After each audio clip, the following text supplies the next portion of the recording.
시력을 잃었으나 좌절하지 아니하고 시력을 잃지 않는 사람처럼 성공적인 인생을 산 사람이 있습니다.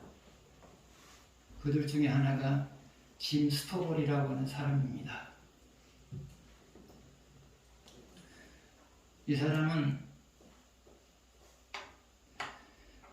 대학을 진학하기 위해서 의례적으로 실시하는 신체 검사에서 머지않아서 시력을 잃게 될 것이라는 진단을 받았습니다.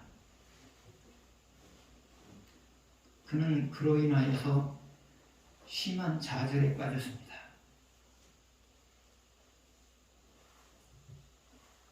그런데 그를 잘 알고 지냈던 이웃 아저씨가 그에게 긍정적인 사고라고 하는 주제로 세미나를 여는데 거기에 같이 가지 않겠느냐고 물었어요. 근데 사실 우울증 비슷한 상황에서 허우적거리고 있는 그에게는 긍정적인 사고라는 말이 마음에 들어오지가 않았습니다. 근데 그럼에도 불구하고 그냥 어쩌다 보니까 가겠다고 대답을 하고 말았어요. 그래서 그 아저씨와 더불어서 긍정적인 사고라는 제목으로 세미나를 하고 있는 곳에 도착했습니다. 오전에는 그 부분의 대가인 로버트 슐러 목사나 지그지글라 그리고 그의 여러 사람들이 강연을 했습니다. 그리고 점심시간이 되자 자기를 데려온 아저씨가 물어요. 점심식사를 하고 가겠느냐 아니면 이 점심식사 시간에 하는 마지막 강연인 에이틀리 박사의 강연을 듣겠느냐 물었어요. 근데 그냥 점심식사를 안 하더라도 마지막 강연을 듣고 싶어서요. 그래서 에이틀리 박사의 강연을 들었어요. 근데 그 강연을 듣고 많은 것을 깨달았어요. 그래서 내가 시력을 잃는다 할지라도 시력을 잃은 상태에서 최선을 다해서 한번 살아보자 그런 마음을 가졌어요. 그리고 그 이후에 그는 역도 훈련을 열심히 했어요. 역도 선수로서 훈련을 열심히 했어요. 그리고 그가 미국 올림픽 대표로 출전을 하게 돼요. 시력을 잃은 상태에서요. 그리고 그 이후에 텔레비전 방송국의 사장이 돼요. 그리고 그 이후에 미국에서 전도 유망한 청년 10인에 선정이 됐어요. 그리고 미국 전 기업인들을 대상으로 평가한 것 중에서 올해의 기업인으로 선정이 됐어요.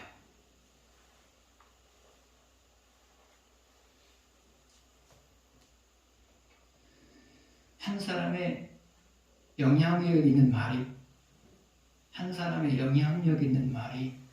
한 사람의 운명을 바꾸는 거예요.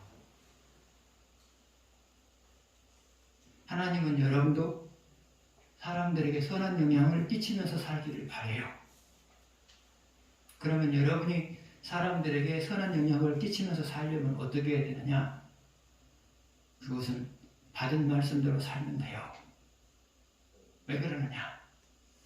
여러분이 받은 말씀대로 살아가게 되면 사람의 힘으로 해결할 수 없는 인생의 문제를 해결하게 돼요. 물론 하나님이 도와서 그렇게 되는 거죠. 인생의 문제를 해결하게 돼요. 그런데 사람이 해결할 수 없는 인생의 문제를 해결한 사람은 남이 그런 문제에 봉착했을 때 도움을 줄 수 있어요. 다시 말하면 선한 영향을 끼칠 수 있다는 거죠. 그래서 누구를 막론하고 받은 말씀대로 살아가는 사람은 다른 사람들에게 선한 영향을 끼치면서 살게 되어져요. 오늘은 본문을 중심으로 해서 영향을 주는 삶을 살아가려는 그런 제목으로 말씀을 전하고자 합니다. 먼저 4절을 같이 읽겠습니다. 능력 있는 왕은 정의를 사랑하느니라. 주께서 공의를 견고하게 세우시고 주께서 야곱에게 정의와 공의를 행하시나이다. 4절 앞부분을 보게 되면 능력 있는 왕은 정의를 사랑하느니라 그랬어요. 능력 있는 왕은 정의를 사랑하느니라 그랬어요. 여기서 왕은 누구를 가리킬까요? 그것은 다윗이에요. 그러면 다윗을 능력 있는 왕이라고 말한 이유는 뭘까요? 그것은 왕으로서 역할을 잘 해냈기 때문이에요. 그러면 다윗이 왕으로서 역할을 잘 해낸 것에 대한 구체적인 것은 뭘까요? 첫 번째로 국가의 안보 문제를 해결했어요. 국가의 안보 문제를 해결했어요. 그러면 국가의 안보 문제를 어떻게 해결했느냐? 다윗은 주변의 여러 국가들과 싸움을 했어요. 싸움을 했는데 유리할 때도 있고 불리할 때도 있고 그랬어요. 근데 중요한 것은 유리할 때도 이기고 불리할 때도 이겼어요. 그러면 다윗이 유리할 때도 이기고 불리할 때도 이겼던 이유가 뭘까요? 그것은 하나님이 도우셨기 때문에 그렇게 된 거예요. 그런데 다윗의 힘으로 이겼든지 하나님이 도와서 이겼든지 상관이 없이 그것은 다윗이 자기 역할을 잘 해낸 거죠.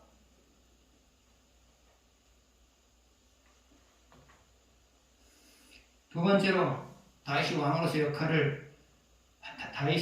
한 역할은 무엇이었느냐? 국민들로 하여금 경제적으로 만족할 만한 삶을 살게 만들었어요. 그러면 다윗 시대의 백성들이 만족할 만한 삶을 살았던 이유가 뭐냐? 다윗 시대에는 재난이 없었어요. 재난재해가 없었어요. 그리고 가뭄으로 인한 기근이 없었어요. 그래서 재산성의 손해를 보거나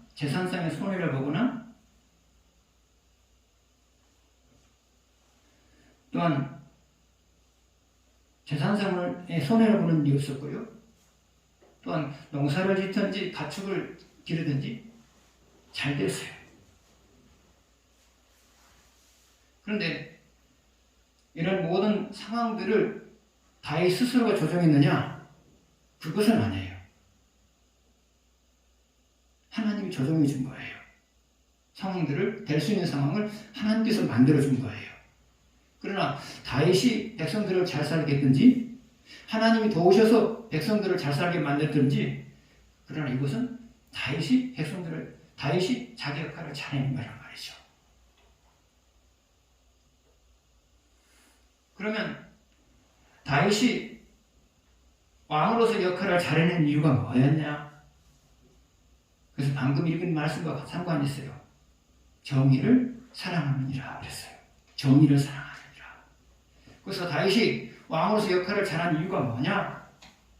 그것은 정의를 사랑했기 때문이에요. 그럼 여기서 정의라고 하는 것은 뭐냐? 그것은 하나님 말씀이에요. 그래서 다윗이 하나님의 도우심을 받아서 왕으로서 역할을 잘해낸 이유가 뭐냐? 그것은 다윗이 하나님의 말씀을 사랑했기 때문이에요. 그러면 다윗이 하나님의 말씀을 사랑했다는 것의 구체적인 것은 뭐냐? 첫 번째로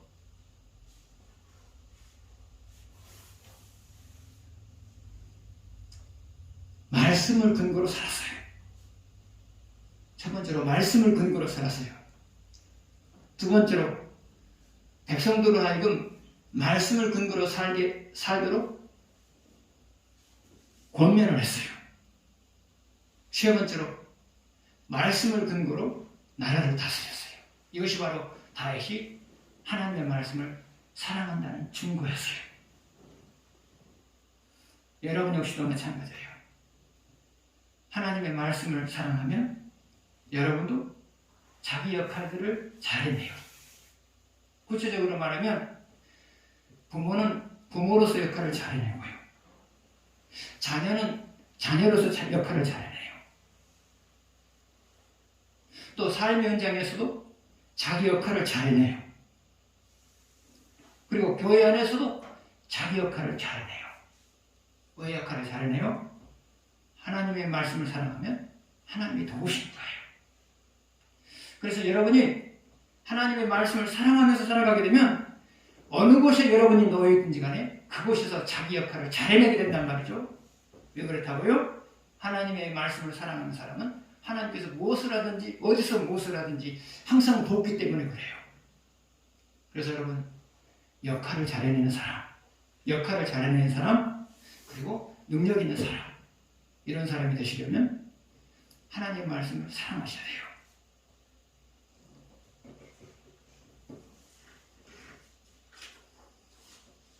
6절을 같이 보시겠습니다. 그의 제사장들 중에는 모세와 아론이 있고 그의 이름을 부르는 자들 중에는 사무엘이 있도다. 그들의 여호와께 간구하며 응답하셨도다. 6절 마지막 부분을 보게 되면 그들이 여호와께 간구하며 응답하셨도다. 그들이 여호와께 간구하며 응답하셨도다. 그랬단 말이죠. 여기서 그들은 누구일까요? 앞서서 말한 모세와 아론과 사무엘을 말하는 거죠. 그들이 여호와께 간구하며 응답하셨도다. 그랬단 말이죠. 그러니까 모세와 아론과 사무엘이 하나님께 기도할 때마다 하나님께서 응답을 주셨다 그 말이죠.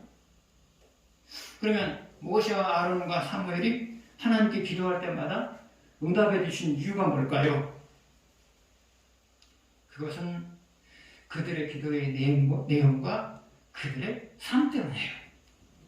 그들의 기도 내용과 그들의 삶 때문에 응답하신 거예요. 그러면 그들의 기도의 내용은 무엇이었을까요? 첫 번째로 하나님이 하시고자 하는 일을 이루고자 하는 기도였어요. 하나님이 하시고자 하는 일을 이루고자 하는 기도였어요. 여러분 역시도 마찬가지예요. 하나님이 하시고자 하는 일을 이루고자 기도하게 되면 하나님께서는 그 기도를 반드시 들어줘요. 그러면 하나님께서 이루시고자 하는 일들은 무엇일까요? 물론 여러 가지겠지만 그저 우선적으로 몇 가지를 말한다면 첫 번째로는 사람을 구원하는 일이요. 사람을 구원하는 일이에요. 두 번째로 구원받은 사람으로 하여금 하나님을 더 잘 섬기게 만드는 일이에요. 세 번째로는 다른 사람의 인생을 세워주는 일이에요. 네 번째로는 교회를 든든하게 세워가는 거예요.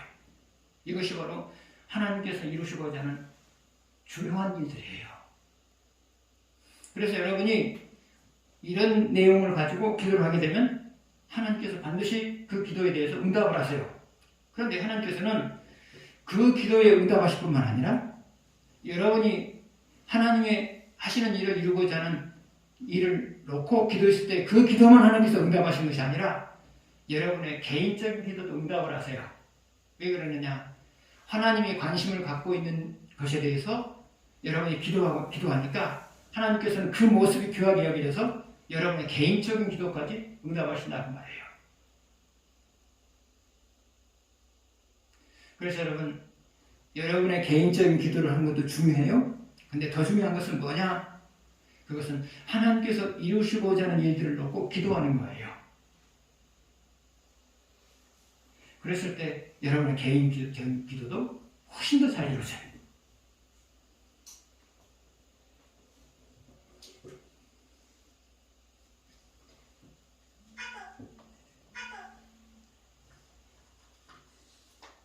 두 번째로 그들의 기도의 내용은 무엇이었느냐? 그것은 행복하게 사는데 필요한 기도들이었어요. 행복하게 사는데 필요한 기도들이었어요. 여러분 역시도 마찬가지예요. 행복하게 사는데 필요한 기도는 반드시 들어줘요. 왜 들어줘요? 하나님은 기본적으로 여러분이 행복하게 살기를 바라기 때문이에요. 그래서 여러분이 행복하게 사는데 필요한 기도는 반드시 하나님께 들어주세요. 왜 그렇다고요? 하나님은 여러분이 기본적으로 행복하게 살기를 바라기 때문에 그래요. 그러면 여러분이 행복하게 살는데 필요한 기도는 뭐냐? 첫 번째로는 만족할 만한 재물을 달라는 기도예요. 만족할 만한 재물을 달라는 기도예요. 두 번째로는 만족할 만한 건강을 달라고 하는 기도예요. 세 번째로는 만족할 만큼 사람들에게 좋은 평판을 얻으면서 살아가는 거예요. 살아가게 해달라는 기도예요. 네 번째로는 화목한 가정을 이루게 해달라는 기도예요. 다섯 번째로는 모든 사람들과 원만한 관계를 맺고 살아가기를 바라는 기도예요. 이런 내용들은 여러분이 행복하게 사는데 반드시 필요한 것들이거든요. 이런 내용들은 여러분이 행복하게 사는데 반드시 필요한 것들이거든요. 그런데 하나님께서는 여러분이 행복하게 사는데 반드시 필요한 기도를 반드시 들으셔요. 왜 그렇다고요? 하나님은 여러분이 기본적으로 행복하게 살기를 바라는 분이기 때문에 그 기도를 들어주세요.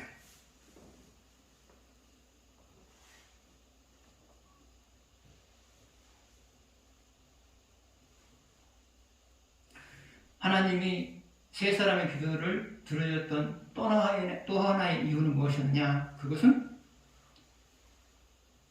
그들의 삶 때문이었죠. 그들의 삶 때문이었어요. 그러면 그들의 삶은 무엇이었느냐? 첫 번째로 개인적으로 신앙 관리를 잘한 사람들이었어요. 여러분 역시도 마찬가지예요.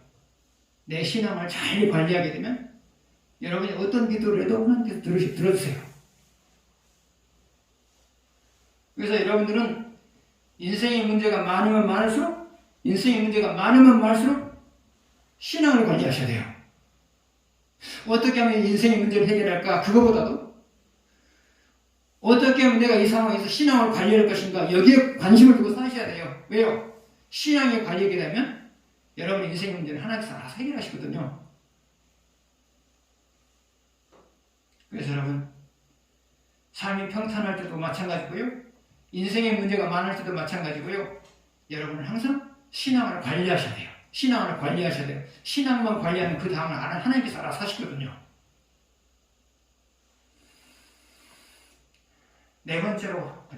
두 번째로 이들의 삶이라고 하는 것은 무엇이었느냐? 맡겨진 사명을 감당하고자 최선을 다하는 사람들. 최선을 다했어요. 여러분 역시도 마찬가지예요. 맡겨진 사명을 감당하고자 최선을 다하게 되면 하나님께서는 여러분의 기도를 들어주세요. 그래서 여러분 삶이 바쁘고 복잡해져도 어려워져도 항상 여러분이 자기에게 맡겨진 사명을 대해서 최선을 다하게 되면 복잡한 문제를 하나님께서 다 해결하시고요. 어려운 문제를 또 하나님께서 해결하시고요. 그러시거든요.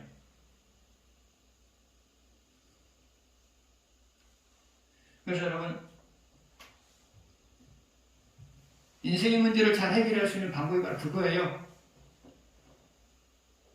신앙을 관리하고 자기 신앙을 관리하고 그럼에도 불구하고 또한 자기가 해야 될 일을 하고 이것이 바로 인생의 문제를 풀어나가는 가장 지름길이에요. 하나님이 세 사람의 기도를 드렸어요. 첫 번째로 뭐라 그랬어요? 그 사람들의 기도의 내용 때문이라고 그랬죠. 두 번째로 뭐라고 그랬어요? 그 사람들의 삶 때문이었단 말이죠. 여러분도 이런 조건들을 갖추면서 살아가십시오. 그래서 여러분이 어떤 기도를 하든 간에 항상 하나님 응답하시는 것을 경험했으면 좋겠습니다.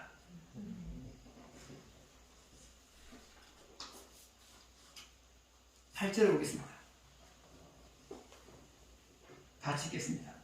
여호와 우리 하나님이여 주께서는 그들에게 응답하셨고 그들의 행한 대로 갚기는 하셨으나 그들을 용서하신 하나님이십니다.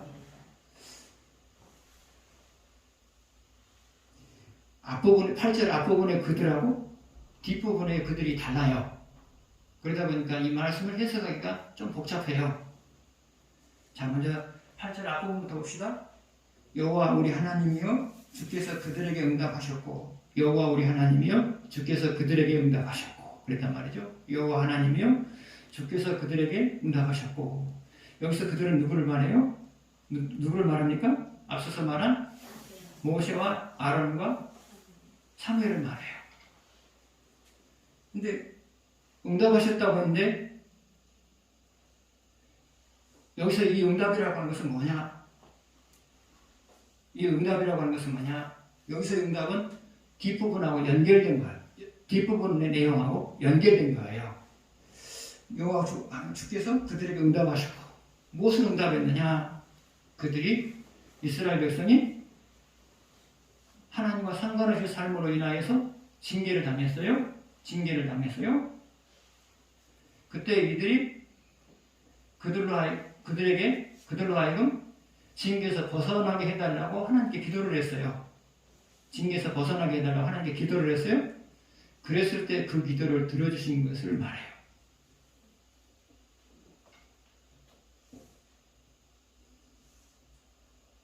그 다음에 뭐죠? 그들의 행한 대로 갚기는 하셨으나 그들을 용서하신 하나님이시니라. 그들의 행한 대로 갚기는 하였으나 그들을 용서하신 하나님이시니라 그랬어요. 그럼 여기서 그들을 행한 대로 갚았다고 하는 것은 무엇일까요? 그들의 행한 대로 갚았다고 하는 것은 무엇을 가리키는가요?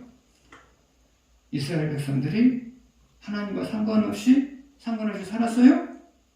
그래서 하나님께서는 그 죄만큼 징계를 하셨어요. 그 죄만큼 징계하셨어요. 이것이 바로 행한 대로 갚았다는 말의 의미예요. 이스라엘 백성이 하나님과 상관없이 살았어요. 그래서 하나님께서는 그 죄만큼 징계를 하셨어요. 그 죄 정도만큼 징계를 하셨어요. 그 다음에 보시죠.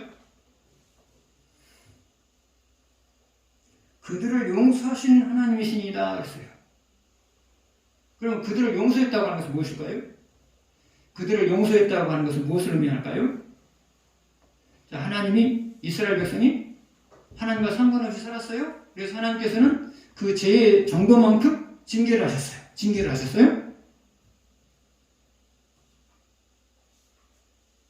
이게 이제 행한 대로 갚았다는 말이 의미거든요. 근데 뒤에 보면은 뭐라고 말하고 있어요? 용서했다고 말하고 있죠. 그럼 용서했다고 하는 것은 무엇을 의미하느냐? 처음에 징계하기로 작정한 것보다 징계의 수위를 낮췄다는 거예요. 처음에 징계하기로 작정한 것보다 정도보다도 징계의 수위를 낮췄다는 거예요. 이게 용서했다는 첫 번째 의미고요. 또 용서했다는 두 번째 의미는 뭐냐? 하나님께서 징계에서 벗어나게 만들어줬다고 말이에요. 이게 바로 용서했다는 말의 의미예요. 징계의 수위를 낮췄어요. 그 다음에 징계에서 벗어나게 만들었어요.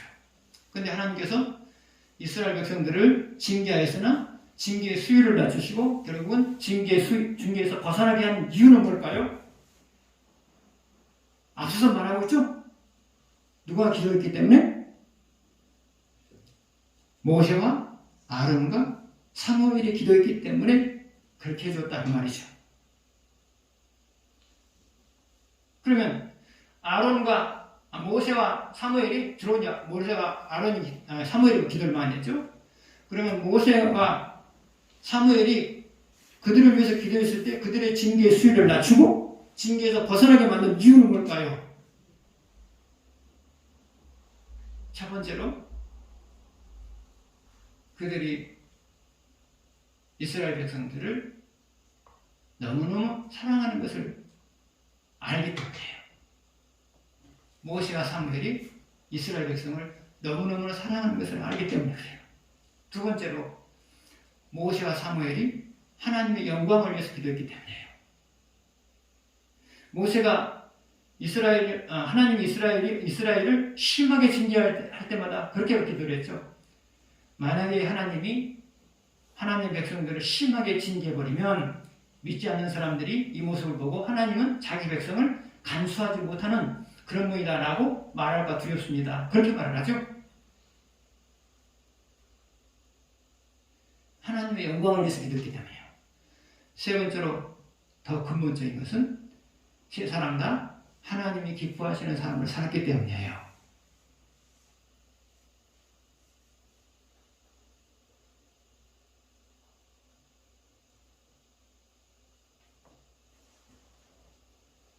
여러분도 인간관계에서 그렇죠?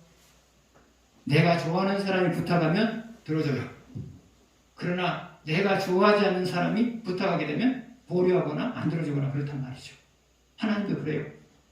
워낙 하나님이 기뻐하시는 사람들이기 때문에 그들이 기도할 때 그것을 거절할 수가 없어요. 여러분 역시도 마찬가지예요. 여러분이 하나님을 기뻐하는 삶을 살게 되면 여러분이 남을 위해서 기도를 해도 하나님을 거절할 수가 없어요. 누구 때문에요? 여러분 때문에요. 하나님을 사랑하는, 하나님을 기쁘게 해드리고 있는 삶을 살아가고 있는 여러분 때문에 하나님께서 거절을 못해요. 하나님이 이스라엘 백성들을 심하게 징계하려고 했어요. 그러나 하나님을 너무너무 사랑하는 모세와 사무엘 때문에 그렇게 할 수가 없어요. 그래서 여러분, 하나님을 많이 사랑하십시오. 하나님을 많이 사랑하십시오. 그러면 여러분이 자신을 위해서 기도해도 하나님께 들어주시고, 다른 사람을 위해서 기도해도 여러분 때문에 하나님께서는 기도를 들어주는 거예요. 부모들은 항상 명심해야 돼요. 자녀들은 부모만큼 신앙생활 못하거든요. 그러나 부모가 하나님을 기쁘게 되는 삶을 살아가면서 자녀들을 위해서 기도하게 되면 하나님께서 안 들어줄 수가 없죠. 부모 때문에요. 하나님을 기쁘게 해드리는 삶을 살아가고 있는 부모 때문에 안 들어줄 수가 없단 말이죠.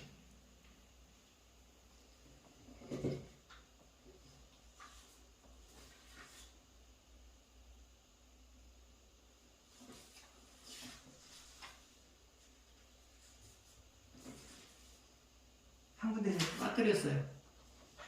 시간이 많이 남았으니까요. 7절 한번 더 봅시다.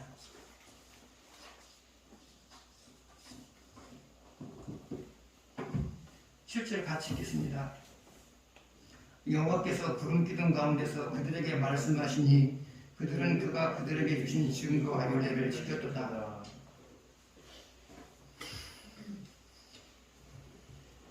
자, 7절 앞부분을 보게 되면 여호와께서 구름 기둥 가운데서 그들에게 말씀하시니, 여호와께서 구름 기둥 가운데서 그들에게 말씀하시니 그랬어요. 여기서 그들은 누구일까요?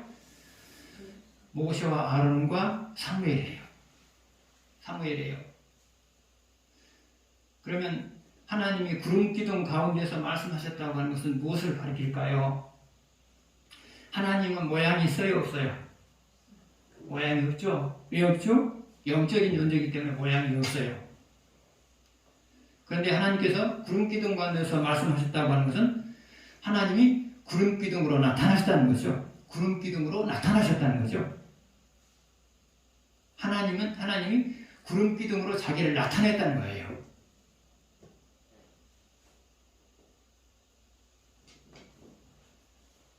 그러면 하나님께서 그냥 말씀하실 수도 있었는데 구름 기둥이라는 옷을 입고 나타나셔서 말씀하신 이유가 뭘까요?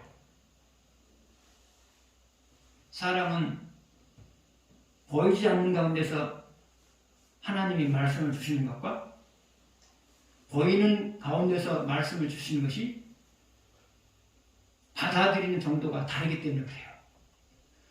보이지 않는 가운데서 하나님이 말씀을 주시는 것과 보이는 가운데서 말씀을 주시는 것은 사람들이 받아들이는 데 차이가 있기 때문에 하나님께서 보이는 가운데서 말씀을 주신 거예요. 여러분, 구름 기둥이 나타났을 때 모세와 아론과 사무엘과 그리고 지켜보는 사람들은 누가 나타났다고 생각할까요? 하나님이 나타났다고 생각하죠. 구름 기둥은 안 봐요. 구름 기둥은 안 보죠. 하나님이 나타났다고 생각해요. 하나님이 나타났다고 생각하게 되면 온몸에 전율이 흐르죠.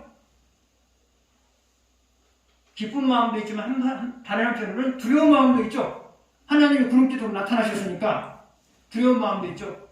그 상황에서 말씀을 주시면 받아들일까요? 안 받아들일까요? 받아들일 수밖에 없죠. 받아들일 수밖에 없죠. 그래서 저도 이 말씀 너무 많이 고민을 했어요.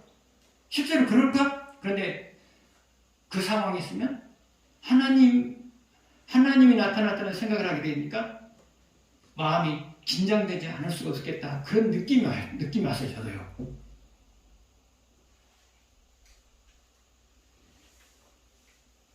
그래서 하나님은 보이지 않는 가운데 말씀하시지 않고요. 구름빙으로 나타나서 사람들에게 말했어요. 왜요? 보이는 가운데서 말씀하는 것이 받아들이는 사람이 훨씬 더 잘 받아들이기 때문이에요. 잘 받아들이기 때문에요. 그러면 오늘날도 마찬가지예요. 하나님은 보이지 않는 가운데서도 말씀하시고요. 보이는 가운데서도 말씀하세요. 그러면 보이지 않는 가운데서 말씀하시는 방법은 뭐냐? 그것은 주로 목사의 설교예요. 여러분 저를 볼 때 하나님 안 보이죠? 목사님 들어보시죠. 그래서 보이지 않는 가운데 말씀하시는 방법은 바로 목사의 설교예요. 하나님 안 보이잖아요. 그러면 보이는 가운데서 주시는 말씀은 뭐냐? 그것은 사건을 입고 오셔서 말씀하시는 거예요. 사건이라는 옷을 입고 여러분에게 다가오셔서 하시는 말씀이에요. 그러면 사건을 입고 오셔서 여러분에게 말씀하시는 구체적인 방법은 뭐냐? 여러분에게 첫 번째로 여러분에게 감격스러운 일이 있었어요? 감격스러운 일이 있었을 때 여러분들은 지난 삶을 돌아봐요. 아, 내가 이런 말씀에 순종했더니 하나님께서 내게 감격스러운 일이 있게 하셨구나. 그러면서 앞으로도 내가 말씀에 순종하면서 살아야지. 그 마음을 갖죠? 그 마음을 갖게 되죠? 근데 그 마음이 바로 하나님이 여러분에게 사건을 입고 오셔서 여러분 주신 말씀이에요. 내가 이렇게 살았더니 이렇게 말씀을 순종하며 살았더니 하나님께서 내게 감격스러운 일을 허락하셨구나. 앞으로도 받은 말씀대로 살아야지. 이런 다짐을 하죠. 이 다짐이 바로 하나님께서 여러분에게 주신 말씀이에요. 사건을 통하여 여러분 주신 말씀이란 말이죠. 또 하나 있어요. 두 번째로는 여러분의 삶 속에 권고한 일이 발생했어요. 권고한 일이 발생했을 때, 내가 이러이러한 죄를 지었더니 이러이러한 말씀을 외면하면서 살았더니 하나님께서 내게 권고한 일을 허락하셨구나. 앞으로는 내가 받은 말씀에 순종하며 살아야지 라고 다짐을 해요. 근데 이 다짐이 바로 사건을 입고 하나님께서 오셔서 여러분에게 하신 말씀이에요. 여러분, 목사의 설교가 더 마음이 더 남아요? 아니면 사건을 통해서 여러분이 깨닫게 하시는 하나님의 말씀이 더 마음에 남아요? 정직하게 말하면 사건을 통해서 하나님께서 여러분이 주신 말씀이 훨씬 더 오래가요. 목사의 설교는 관념적일 수 있어요. 그러나 사건을 통해서 하나님께 주신 말씀은 실제적이잖아요. 그렇기 때문에 하나님께서는 목사 설교를 통해서도 여러분에게 말씀하시고 사건을 통해서도 사건을 읽고 오셔서 여러분에게 말씀하시기도 하시고 그렇단 말이죠. 그런데 여러분에게 중요한 것은 뭐냐? 목사를 통해서 하시는 하나님의 말씀도 소중하고 사건을 통해서 사건을 읽고 오셔서 여러분이 하신 말씀도 소중하고 다 소중해요. 여러분, 모세와 사무엘의 삶을 통해서 기적이 나타났던 이유가 뭘까요? 그건 특별한 게 아니에요. 하나님이 말씀을 주시면 그 말씀대로 살았기 때문이에요. 여러분 역시도 마찬가지예요. 하나님이 목사를 통해서 말씀을 주셨든지 사건을 통해서 말씀을 주셨든지 말씀에 순종하게 되어지면 여러분의 삶 속에서도 기적이 나타나요. 그 기적이라고 하는 것이 뭘까요? 어렵게 생각할 거 없어요. 사람이 해결할 수 없는 인생의 문제가 여러분의 삶 속에서 해결되는 거예요. 이거 바로 기적이에요. 여러분이 나무 병을 고치는데 그게 무슨 의미가 있어요? 여러분한테는 별로 도움이 안 되죠. 여러분이 해결할 수 없는 인생의 문제가 해결되는 것. 이것이 바로 기적이에요. 그런데 이 기적은 반드시 있어야 해요. 그래야 인생을 잘 살아낼 수 있거든요. 그래서 여러분 목사를 통해서 하나님께 주신 말씀이든지 사건을 통해서 하나님께서 여러분을 주신 말씀이든지 간에 순종하면서 살아가십시오. 그래서 여러분의 삶 속에 하나님의 기적이 늘 나타났으면 좋겠습니다. 기도하겠습니다.